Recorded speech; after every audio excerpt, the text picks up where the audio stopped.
We are starting our podcast. Maura is helping us save some of our equipment from I know, water our that I bring in the equipment has building. It's water. getting water. Don't tell the engineers that I may be ruining things with our beverages because we need water in here. There's no air conditioning. So here we are. We don't need much air conditioning these days. It is October 30th somehow. The year is going by quickly at this point. Maura Carabello from the Exoro group is back with us after a couple-week vacation. I know, I'm feeling Thanks rusty. for being here. Yeah. When I say vacation, you were not having fun. You were doing hard work and traveling the state. But Let's say that. Okay. One time I was. Last week I was on vacation. Oh, yeah. nice. Yeah. And also Rep. Wilcox is back in the house again with us today. And lots of good stuff to talk about. Thanks for being with us. Anything fun you want to tell us before we dive into the good stuff? Maura, anything exciting we should know about? It feels like a ton of pressure. You met the voice That's of a lot God. of good stuff today. But wait, I that's don't wanna, different. I don't Let's want hear to that make first. a big deal. Let's not make a big deal Sorry, of I it. should have asked you if I could ask you about that before we I started. don't know if I'm supposed to, but I had dinner, like as in dinner at a table with only five. I'm going to hype this a little, with only 5 other people, like just casually. Morgan Freeman. Are you serious? I know, it's kind of feels cool. Huh? All right. I think I could listen to him read the dictionary. So 100%. And like, even when he talks normally, like past the hummus, you're like, oh my gosh, that was amazing. you're like, okay, whatever you want. So are we going to see like a Mara Almighty coming I'll soon? probably be in a lot of his films coming up. I felt like we made that kind of connection. The third version. Jim Carrey. Can you beat that? Yeah. Anything happening at the legislature that's equally as exciting? Well, You can even pick something yes, outside the actually, legislature. a real one. I have Okay. 2 real ones today. So Representative Clancy is leaving us at the end of the session. I Yeah. know. And that got announced this morning, and he's well, we'll talk about it, I'm sure, here in a minute. But that's cool. we're going to lose Tyler a little bit. We're going to keep him and kind of lose him in the body, and that's exciting. But then also we have a new president at Utah State. A new Also president at happened Utah today. State. How does Weber feel about? Let's kick up the dust a little. I know, bit. and that's going to be interesting because he's following a couple presidents have come in and out pretty quickly. There's been some scandal Yeah. about golden toilets and fancy things. So, I'm a big fan of his. yeah. I think he'll do a great I job. love Brad Mortensen. President Mortensen is a good friend, but he's also he's the same before he was president, Yeah, right? That's I love that about him. he's a man of substance. That's a right. great pickup for Utah State. Hey, Aggies all the way. All right, good stuff. Well, I want to dig into it. We have a lot to get to this week. I'm also noticing on camera, if you're watching, you can see my weird paper bag. I was bringing in garden produce that was getting frozen I'm this week. excited So, about that. yes, jalapenos are in the bag. Okay, so I want to talk about the shutdown, and I was really hoping it would be over with before we made it to here. Yeah. Is today 29 or 30? I get confused how they count the I days. can't remember. So anyhow, we're basically to Too a month long. at this point. Too long. Democrats are still sticking to their, we want our ACA subsidies, and Republicans are saying just vote for this continuing resolution. Where we're at right now is maybe the first real pinch point that might get us someplace where November 1st, if nothing's done, which it doesn't look like anything's going to be done before November 1st, then families here in Utah and across the country will lose their SNAP benefits. Maura, thoughts as we're moving into this point where families are going to start feeling this, if they haven't already, if they're one of the furloughed families that haven't gotten their paychecks? Yeah, I mean, I think families are feeling it. I think this is nothing. This is absolutely nothing. But I've been on 4 flights in the last 10 days, and 2 of those flights were delayed because, and they'll announce that they were delayed because of a shortage of air traffickers. But you hit on something big in which, I mean, the families that need it the most with SNAP are going to be caught, and we're hearing a call to action. I mean, I'm going to start with the fact that we all need to push through and respond to the call to action at a personal level, even though it's sort of hard for me because what I want to do is what our federal folks are doing that I resent, which is it's someone else's fault. So I want to say, gosh, I don't want to have to jump in because it's the fault of the elected officials in Congress, but I'm like, no, I got to stop that. I need to jump in right now and help people meet their needs while we have this shortage, because I do think people are going to have a hard time making ends meet in October and November, even if the government gets going again. Yeah, so it'll take some time. I think we need to step up, but I'm a little frustrated again. I'm in the category of it's everyone's fault. It's the Republicans and the Democrats. I think it is a joint, and the one thing I don't like is every single person elected to Congress is telling me it's somebody else's fault. And I'm like, no, it's not. It's your responsibility take responsibility. It is frustrating. We did hear from the governor and the House Speaker and a few others today that they are going to be ponying up and giving money, $500,000 each week as the shutdown continues, up to $4 million. They'll be giving that to the Utah Food Bank so families can go there. They don't have the ability, or they're not going to be putting money onto SNAP cards. So families will have that extra help. People can be giving. Is this the right move, or should states not have to step in and we should just create more pressure so maybe the decision's made quicker in Congress? Oh, no. I mean, even that question kind of made me sick. No, we have no choice with that. Like, we take care of our people. Yeah. That's why we have rainy day fund. That's why we do those things. Utahns are particularly good at taking care of each other. So from that perspective, I'm not as worried about that. Both from the private sector, we have institutions, Elias Church here, Welfare Square, all of that with an infrastructure that when I talk to my friends in other states, they're jealous of. In dealing with that, they try to replicate it from the state side, and it's almost impossible. That said, we're too dependent on it right now. Clearly, we can't depend on a federal partner who plays games like this with people. Yeah. And that's just, we'll have to do what we have to do now. I was surprised to hear that 1 in 8 Americans have a SNAP benefit.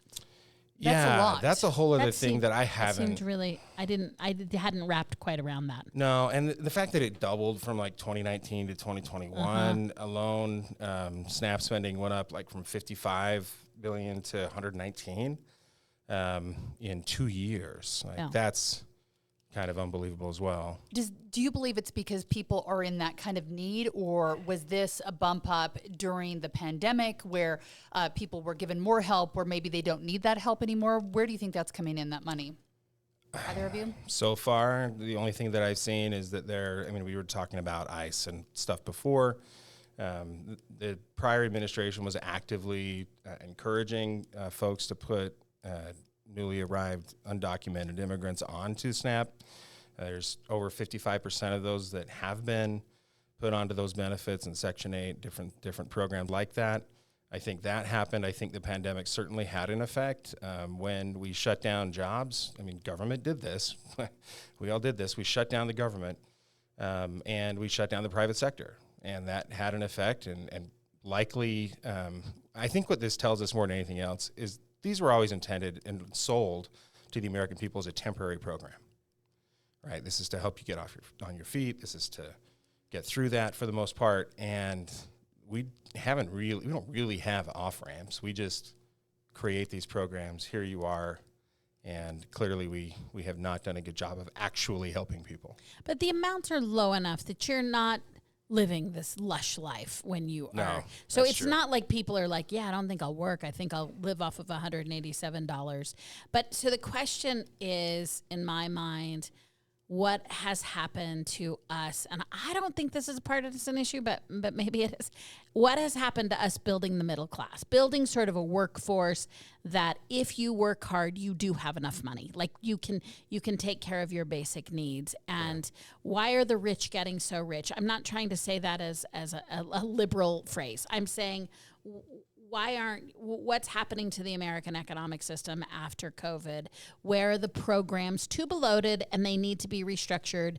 Where it is I think America has to look at themselves and say, why do we have so much wealth and we have such a hard time paying our medical bills? And why do we have so many people who are applying for programs that were intended to help you through poverty or hard times?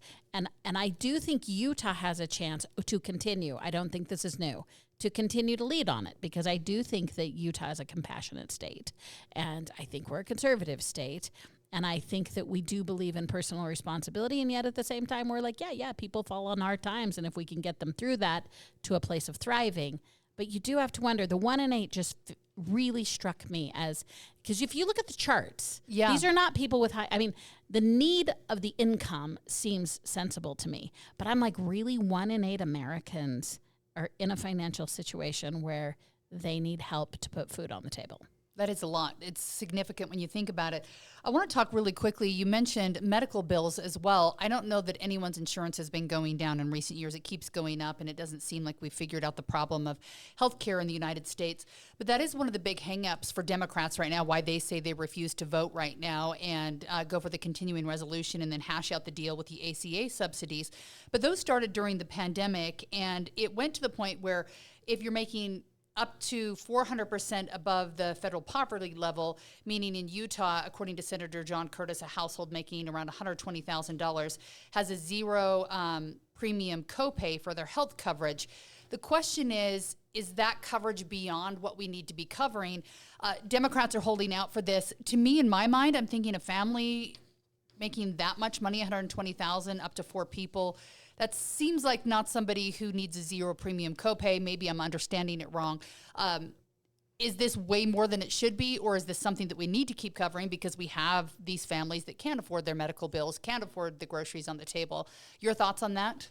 I think we're hearing that from people that are making that kind of money because it's become so ridiculously expensive. The fact that that's a real part of the conversation, where somebody making 120 grand with 4 kids is really worried that they can't afford their health insurance. That's the issue. This Unaffordable Care Act that was passed, years ago now, has finally gotten to the place where everybody admits not only did it not reduce the cost of health care, but it can't survive without massive government subsidies to middle-class families. Speaking of middle-class families, we've made it so unaffordable to have basic health care. I mean, even those plans, by the way, those plans are terrible, right? Like you pay, $13 grand, then you have a $6,000, $7,000, $8,000 copay, or minimum that you have to hit before you can do it. Get any benefit from the plan? It's absurd. It's terrible. So before the Affordable Care Act, I would have been uninsurable in Utah. And I was for years. I was a sole proprietor. We had a period of time when I was in my 20s and early 30s that Utah wouldn't allow a woman of a childbearing age to get insurance because she was too high. She was too high of a problem. And I remember thinking, I'm totally healthy. I can't buy my own insurance. And so I remember thinking this is completely broken and out of reach. The Affordable Care Act covered conceptually, philosophically, a lot of my issues. But as a representative pointed out, the problem is it's now too expensive to manage. You look at both sides of this. You look at the question you asked Heidi, and then you also look at the estimates of if these subsidies don't continue, then you do see numbers in which a family of 4 is going up to a $4,000 a month premium, which is not in reach for anybody. So it's a damned if you do, damned if you don't on healthcare, and we're back to a struggle that we have had on the politics of healthcare for 30, 40 years. I mean, again, we're the only developed nation who is having these troubles with healthcare. So ACA is interesting because I support it actually, but I don't think it's working. Isn't that interesting? Like, I think it's better than it was for me prior to it, but I don't want to pretend that I'm asserting that it solved problems. I think it covered people who needed to be covered, but we have to ask ourselves why the basics aren't applied to healthcare. Why don't we know how much anything costs ever? Yeah. Why don't we know what we're doing? Why can't I go any place in the United States and know that a hip surgery costs between X and Y? Sure, there could be variables, but why can I not look at a menu of services?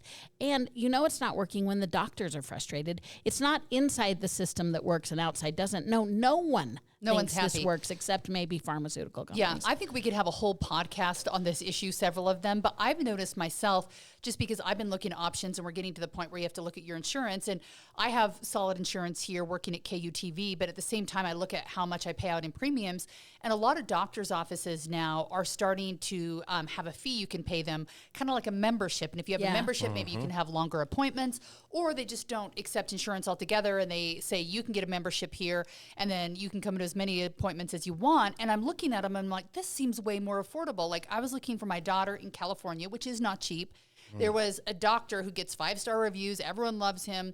$150 per month you pay to him. You can go there every day of the week if you need to. Yeah. And I'm like, if doctors are finding that it's better to get rid of insurance and just go for a plan like that, something's not working and something's got to give. So no, the billing is absurd. I mean, I was the doctor yesterday with my boy who broke his ankle. Okay. And, at that visit alone, so you have the initial treatment of the thing, whatever it is, the broken ankle, the x-rays. Sometimes there's an anesthetic. Sometimes there's, they ended up with a boot and crutches and all of these things. And the billing alone from just that visit is so absurd. Yeah. I'm getting a bill from an anesthesiologist that I don't know I ever visited. Right. Like, who is this? I've never heard of this company. I didn't go there for any of this. I get another one from the company that made the boot. Yeah. And another one from the company that made the, the crutches.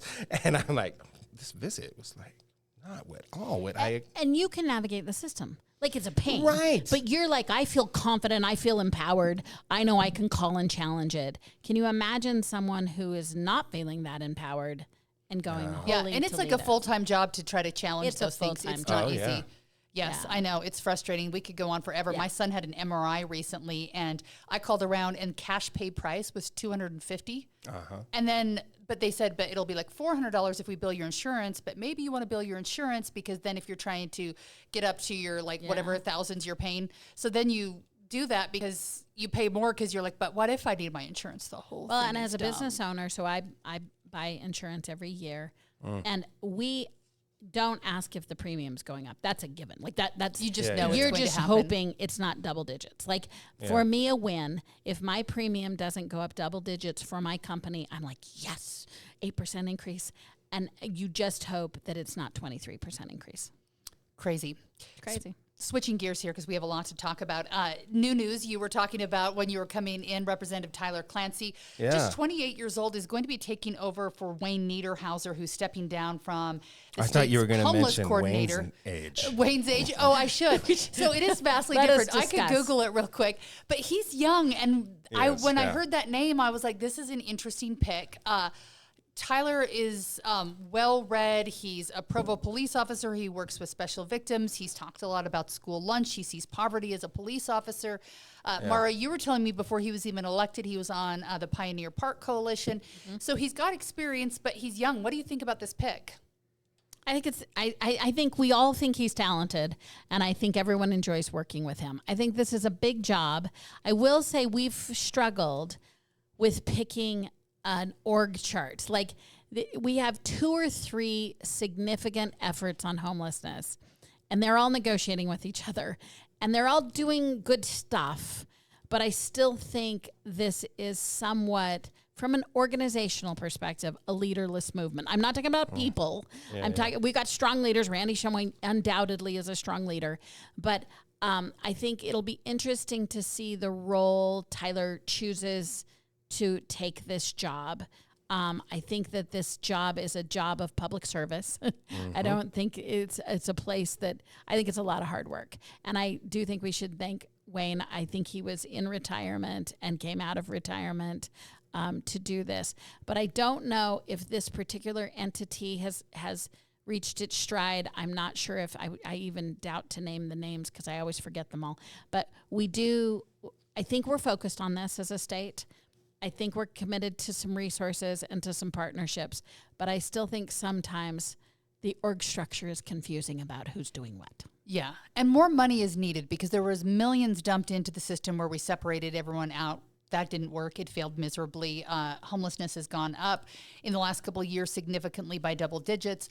So this is a large problem. The question is, can you keep throwing money at it to solve it? And the legislature, your body, is going to have to try to make some of these decisions with how much to fund or not fund coming up in this next session. So is this a big topic of conversation right now, or are you letting the groups on the outside fight amongst themselves before you get to the session? No, I think what Maura mentioned about the different groups kind of fighting over it, kind of being a leaderless thing, that's a pretty astute observation. I've watched that in a lot of our nonprofit spaces for a while, and there's a lot of infighting and kind of cannibalism of even fighting over clients. That's been kind of disturbing to watch. I will say, and I mentioned this, I hadn't thought about this before now, but a few months ago I went up to South Dakota and to Fargo and just different areas up there in that area of the country, and was studying what they had done, particularly in Sioux Falls. Sioux Falls, South Dakota, I think may have figured it out. What are they doing? They came up with a program and a place where they all agreed that this would be the primary reception point. And honestly, the facility that they built, it really became because of one leader. So you mentioned like the leaderless thing, and I'm like, it takes at least one. Is Tyler that guy? Yeah. Like I hope so.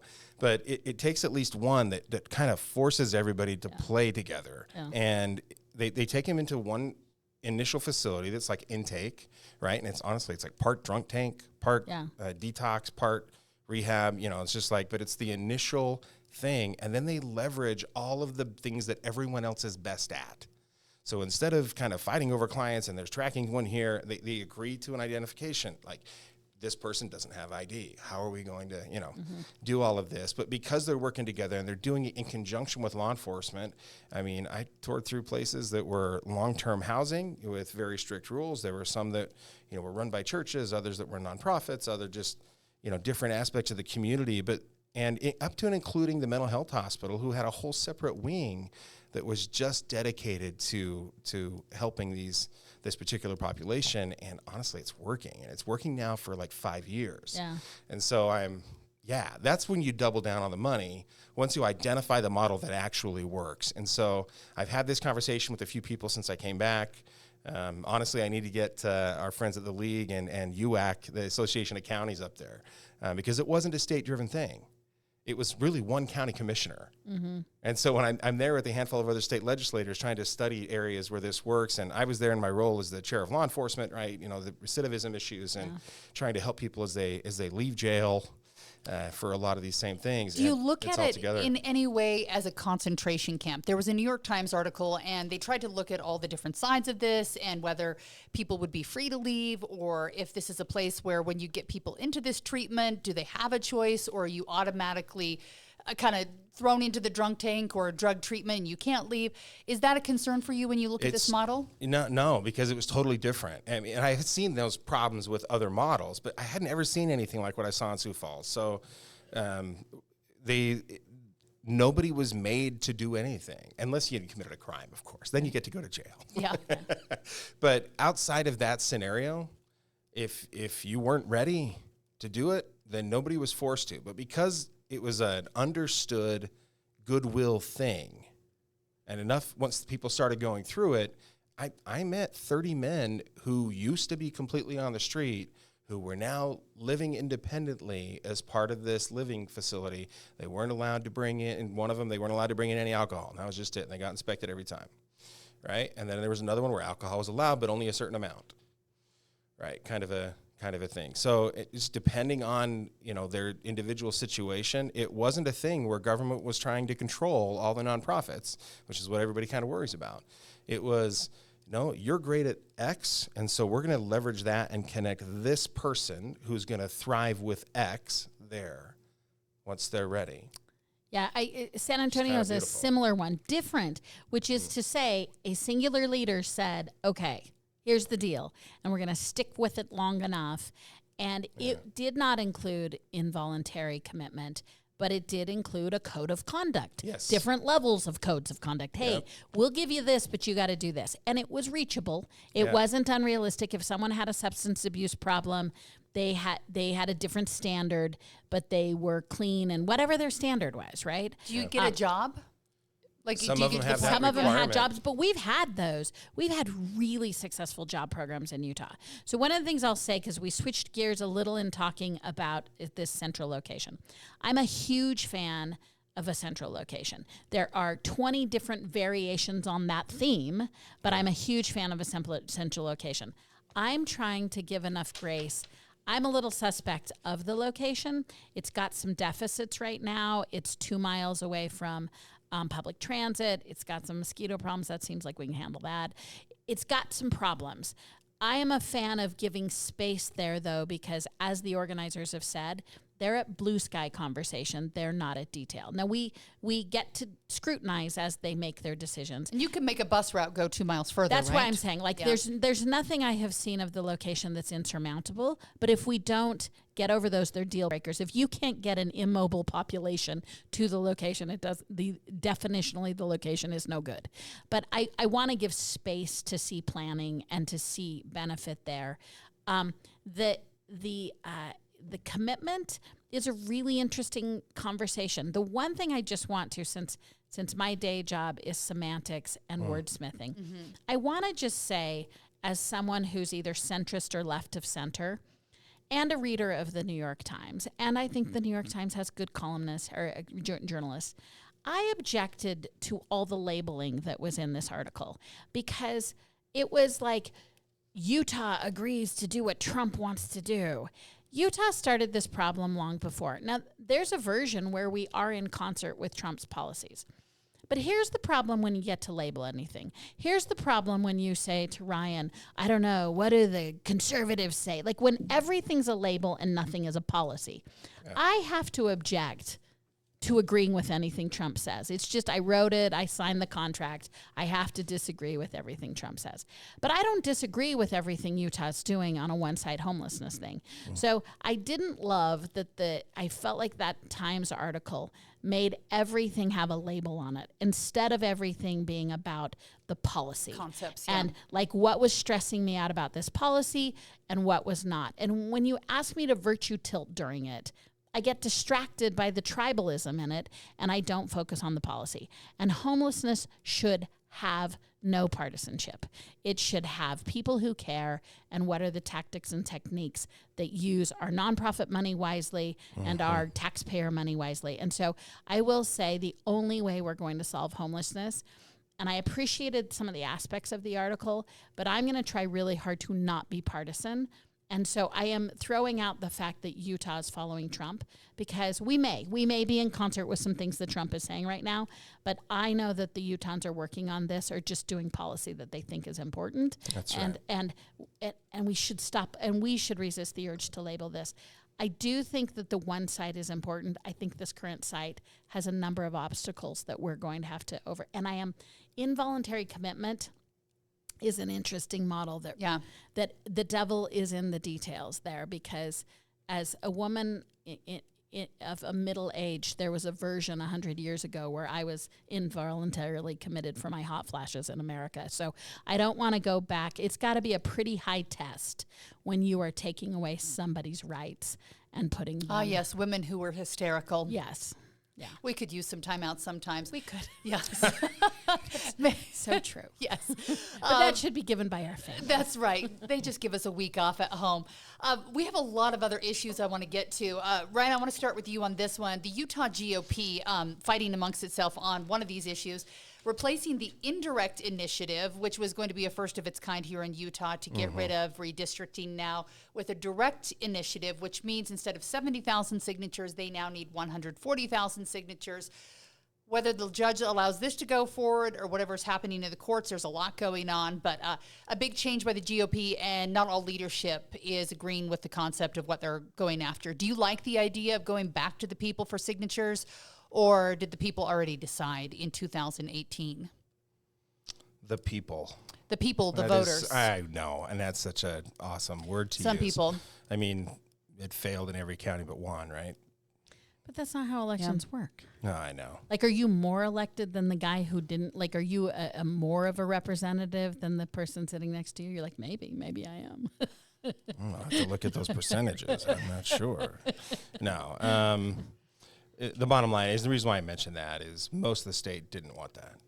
You had one county that went all in, I guess, and it barely passed by, 1%? It was 50.3% to 49 something, so I don't even think it was 1%. Kind of like Trump's margins. So it's kind of, very different.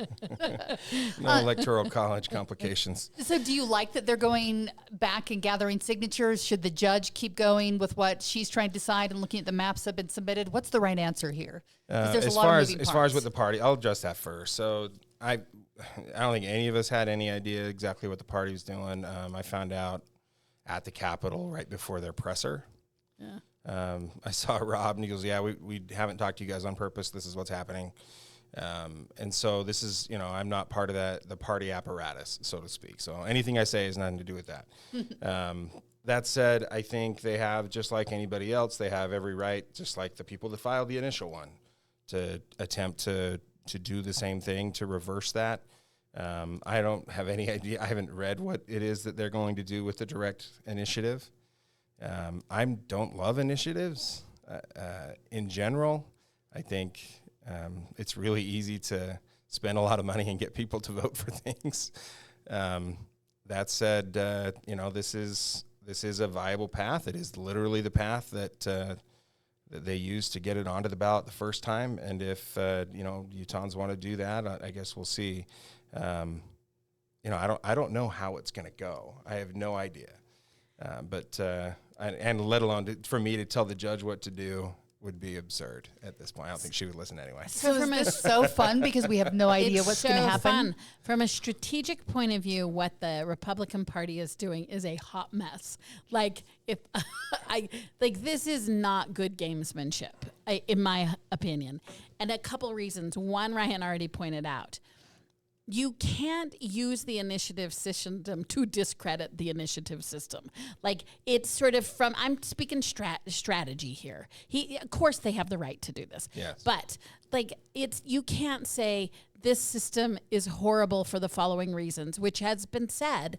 And then you're like, so we're going to use it, and we're going to use it to validate how horrible it is. And I'm being a little cheeky, but as a strategy, it's not a great strategy in terms of losing your message, losing your call that the legislature is the supreme and better decision maker, but to rather abandon your supermajority legislature to go to the people, to a direct report, to say direct reports aren't as strong as the legislature, but we're going to use the direct report to tell that to the people. It's messed up as a strategy, in my opinion. It's also really hard to do. It's going to cost a ton of money on an election cycle, and it still messes up the calendar. The AG will tell you, listen, I've got print deadlines over here. There's these practical deadlines that exist in campaigning that are not based on politics. They are based on you and I have a full and complete ballot. And jurisdiction of our elected officials is germane to the 26 ballot. And this ballot measure doesn't conform to any of those deadlines. And so you've got now a judiciary. I think this would be on the 28 ballot. It would, but it screws up when a decision is made in 26 on Prop 4 because it repeals the secondary decision. Or I should say, it gives more opportunities for the courts to weigh in, right? So the court has weighed in on the conditions of Prop 4, which are currently in dispute. The Republicans in the House and Senate don't agree with this. So as they should, they're contesting that. Those contests may or may not be put to bed, and this brings up an entirely different set of contests. And it says to the judiciary, you have to intervene again. I mean, the judiciary is not choosing to intervene. They are brought in at a dispute section. And I think what the party is doing brings up a whole new set of disputes because it will essentially repeal Prop 4, which will have just been complied or non-complied with. And it will still be under appeal. Like, it's a mess. It all gives me a headache the original thinking Prop about 4. Yeah, right? the original. That have already been made. Exactly. Yeah. Right. So anyhow, we'll see what happens there. I think there's a lot still to happen in that direction. And speaking of nonconformity, the Forward Party is going to be holding a special election, doing it unlike any other, after Senator Daniel Thatcher said he'll be stepping down. He represents District 11. He switched to the Forward Party after being in his seat for years. So now what they're going to do is actually go to the entire district and do an online vote. I don't know exactly how it's going to work on their phones. And you have to switch to be a member of the Forward Party to take part, but anyone can do so and vote in this. Maura, do you like this idea? I thought anyone could. Are you sure about that? I think so. The interviews I heard that anyone could take part, but then you had to register with the Forward Party to do it. Well, maybe I didn't think I had to change my party affiliation to do this.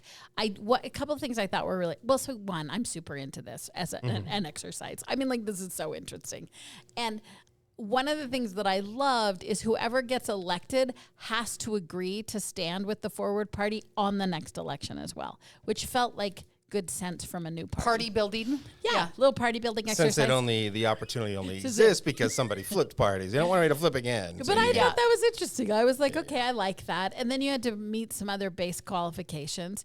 But I thought the notion of opening it up beyond delegates, hey, I'm full game for this.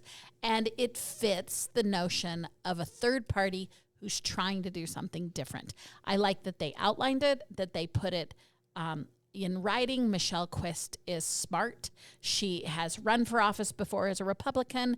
I think she is trying to insert change and freshness into the system, and I think they are inserting change and freshness into the system. So speaking of the system, there is a system. So has he had someone to caucus with? How have you guys played well with others? Because if you remember the Forward Party, do you caucus with whatever party you feel most connected to, like Bernie Sanders hangs out with the Democrats in Washington, or is he a lone wolf and he doesn't get a caucus with anyone? Yeah, well, number one, we don't caucus with the senators in the House, so that's not a thing for us. We don't play with those We don't losers play anyways. with the House Don't of like Lords. 'em. No, not necessarily. No, we like them. We like them. But I do call them the House of Lords. Just to, I like that. Yeah, but no, when he left, and this happened, you guys remember Senator Mark Madsen, when he left and joined the Libertarian Party before he left the legislature. Same thing happened. He lost his chairmanship. He's no longer in the caucus. That also happened. Now, he had been pretty aggressive, I should say, with Senate leadership before that, and had already been stripped of some of those responsibilities because of that, which probably led to some of this. But he's not part of the Republican caucus.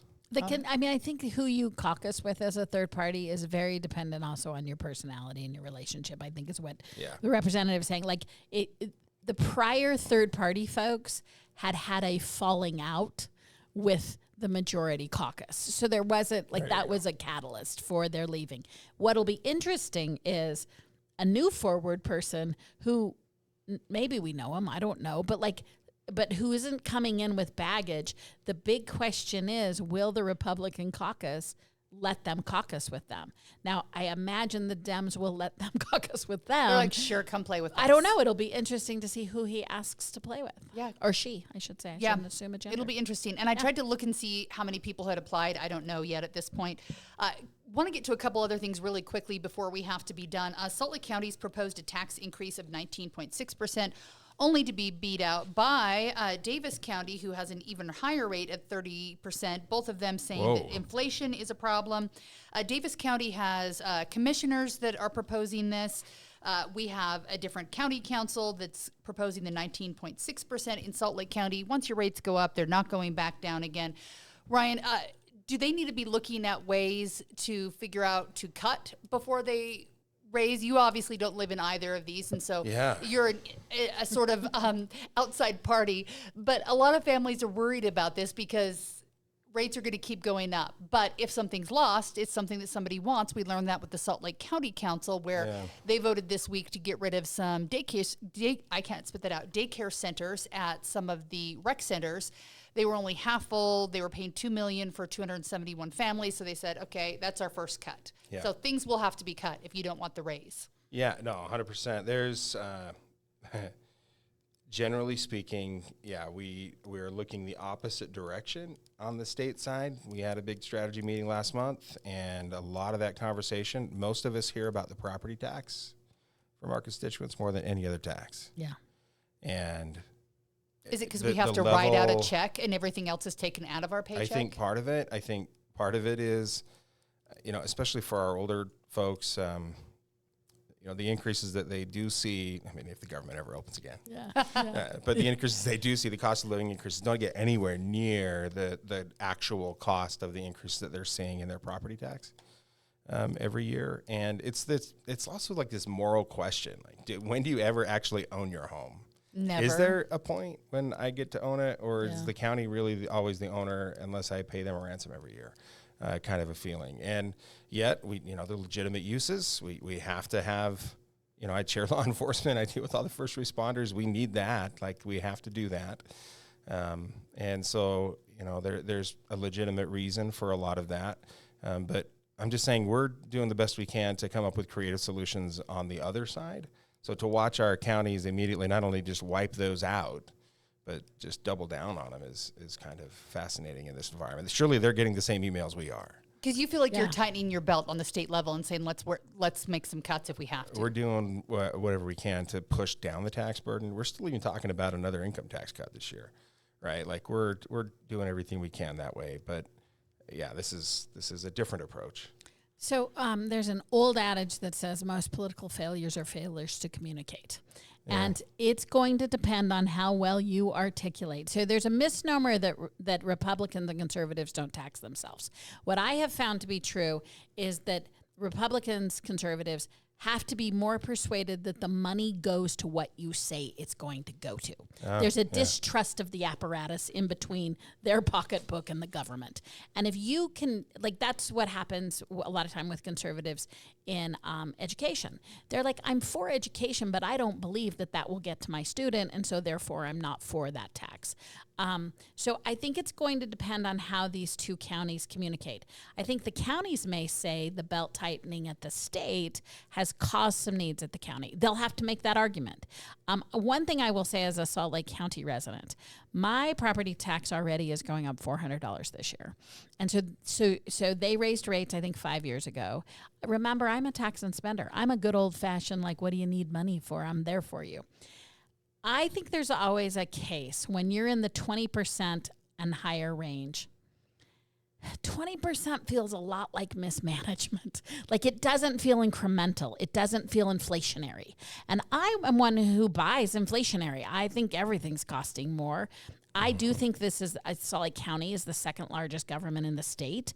They have a lot of needs. I am for government spending. I am for government programs. Particularly important to me is, for example, the ZAP tax. The ZAP tax passed last cycle by 72% of the vote. So we know we want to tax ourselves. I think families like those programs, and they know that your it's going point, to they the know zoo exactly or the what it's arts. what they're going for. paying for. And the jail failed last time around. Even though they articulated a need, what happened? They didn't communicate it very well. Mm-hmm. We weren't sure where it was going. So for Davis and Salt Lake County, when it's as hefty, when it's incremental, when it's 3% and it's 59 cents a year, maybe there's a bunch of us, not the fixed income folks, but the rest might be 53 cents a year. I don't really need to understand it. Yeah. But when you're at 20% and plus, and I'm now questioning why the heck do you need a 20% adjustment on your budget? You must communicate with me frequently and clearly, and then I may buy it. But if those two counties, and Salt Lake County did not communicate very well on their jail bond, even though I thought their case for support was reasonably strong, they didn't communicate it. If the counties don't communicate, I don't think you'll see these taxes go down easily. I don't think we will accept those taxes because of how high they are. You need to be clear with us about why there's this gap. Absolutely. She said something I think is super important, and I'll exemplify it with the couple of notices I recently received in Weber County. Okay, so very quickly, I had, one of them is for my local fire district. It's very small, and my local 911, right? I look at it. I know exactly what it's going to. I've actually seen their budget. I go through it, and I'm like, I don't have any bad feelings. I'm like, yeah, okay, that makes sense. Yeah. Okay, yeah. I need that. When I call 911, I need you to show up. I need you to show up. Yeah, and this value isn't that. exorbitant. It's like it is like the 3%. Yeah. And so I think, okay, you're doing a good job. You're managing responsibly, preparing for the future, all of those things. We got a lot of growth, all of that. And then I get the stuff from the school district. And I know they had a $40 million overrun on a football facility that shouldn't have ever been a thing, while they're telling me they can't afford to take care of basic safety and security. But we did $40 million on a new high school football. Yeah. That's crazy. For one school. Yeah. How much did you need for the other thing? Right. And then you want me to cover your bad planning? Right. Yeah. Some people have been complaining about that we're building these Taj Mahal schools. We want good schools for our kids, but are they going above and beyond in that? And maybe there's a good case, but are you making it to Maybe. Yeah. Maybe not. That's what I like about local elections, that they're individualized to what the current need is. And maybe that stadium also was a community center. I'm making it up. But maybe there is a good case. But when it just feels like, give me more money. We saw this in Salt Lake. I ran the public safety bond back in the day, and the first year it lost. But it was honestly it was double the amount we passed, and we built a beautiful net zero building with the half price. Yeah. But also, it did feel like, what do you need it for? Well, a new public safety building and maybe a dispatch center, and maybe we'll put in and you're like, why don't you figure that out? And then let me know. Why don't Get you back come to me. back with me? And so again, these two are pretty big one-time jumps. So both counties better put some energy into making a pretty strong case for support. Yeah. 30% is unreal. Yeah, That- 30% is a ton. And meanwhile, Iron County, we don't have time to really dig into it this week, but they did not get a tax increase they were looking for. So they're looking at moving from a 5-day school week down to 4-day school week, because just not sending out their buses for that one day can save them $300,000. So we are looking at... That's rough. That's rough. We are looking at counties that are making tough decisions. Maura, I know we're on a tight timeline. What are you watching with this election that's coming up on Tuesday? Municipal elections matter. People should care. People should vote. Yeah, that's what I'm going to say on the lame. Municipal elections matter so much more than president does. Yep. These folks. So if you're not sure, just type in your county clerk's name. Nobody listening to this podcast isn't sure. But go tell your neighbor who's not sure. But we've got a lot of major offices. Salt Lake has almost every major metropolitan area has somebody up for grab. There are 2 or 3 hot races, like your Provo race, who have 2 competitive people running. There are We could see an incumbent lose this election. I've seen a lot of local candidates who have raised quite a bit of resources to communicate. So we just can't forget that it's an election day. I love municipal elections. Riverton too. mayor, that's kind of spicy. So we could get a brand new mayor in there. I'm watching some of the Salt Lake City council races too. We have as many as 5 and 6 people in those races. It's ranked choice voting. So I'm interested to see if new blood ends up in those races. And my vote as well. on ranked choice, I've been getting a lot of calls on this. Have you? You should do ranked choice. Don't not use it. We don't use it because we don't understand it. So here's the deal. At least rank 2. If you don't care about 4 and 5, let them go. But rank your top 2, if not your top 3. You advantage your folks because you can punish someone you really don't want. So people have said... I like the idea of that. people have said don't do number 1. Stick it to the man. Yeah, do your at least top 2, maybe your top 3. If you don't have a preference on 4 and 5, forget about it. No, Don't if you worry about have ranked choice, by all means, use what you Use have. the options. Yeah. Right? Whether you like it or not, if that's in front of you, you it. got to It use it. Yeah, it works. And what are you watching for these races coming up? Anything that's sparked your interest? I live in Weber County, so I'm watching the Ogden City Council. We have some incumbents that have done a really good job for a long time, and Ogden's a little bit different than a lot of the rest of the state. We used to be hardcore Democrat, and then it flipped really during the 80s cycle with a lot of Utahns, and so there's a lot of holdover from that. I'm a little worried about that one because of those. But most of the time in our municipal races, to your point, you have really good people running. North Ogden right now, you have 2 gentlemen running for mayor that I genuinely love. They're both incredible. One's our fire marshal and one's a former city councilman. And probably the city councilor that Phil Swanson, I watched him put more time into serving for nothing for over a decade, right? And he still does it, even though he's not in the city council anymore. And so those are the people that really make the biggest difference, to your point, in your life, that show up to everything, whether they hold a position or not.